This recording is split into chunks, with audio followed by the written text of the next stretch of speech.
Next, London has a shortage of space in its cemeteries. Now, Southwark is considering turning a playing field into a burial site. Some residents are angry at the proposal, but councils all over the capital are desperately searching for ways in which to free up land for graves. Sonia Jessup has been finding out more. To some, it's a playground. To others, it's a football pitch. But there are fears this recreation ground could become a cemetery because Southwark is running out of burial space. Saturday mornings we get 100+ kids here, and in the area obviously green space is hard to come by.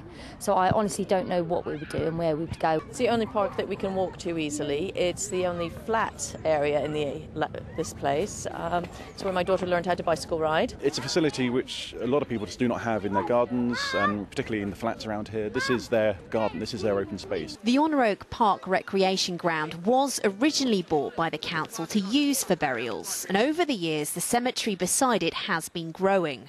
We now reach the point where Southwark cemeteries are almost full, and we need to consider different options, and one of the options is to reclaim the recreation ground. Funeral director Nikki Dunphy agrees that crowded cemeteries are a problem. She says fees have risen sharply and it can be difficult to explain the situation to grieving relatives. We have people who are devastated. They really want to be near a particular plot and they can't. It could be the other side of the cemetery, it could be in the cemetery over the road, for example, in some cases. So it can be heartbreaking. The lack of burial space across London means that some authorities are actually digging up flower beds and pathways to try to cram more graves in. Here at the City of London Cemetery, they're reusing some older graves.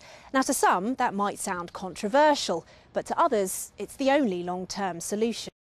If the reuse of graves was made a lawful option nationally, then no cemetery, whether it be in London or outside, would have this problem. Then the dog walkers and footballers can keep their playing field and the cemetery would be sustainable forevermore. Southwark Council says it will look at all the options available, but at a time of budget cuts, residents fear their green playing fields could be an easy target. Sonia Jessup, BBC London News.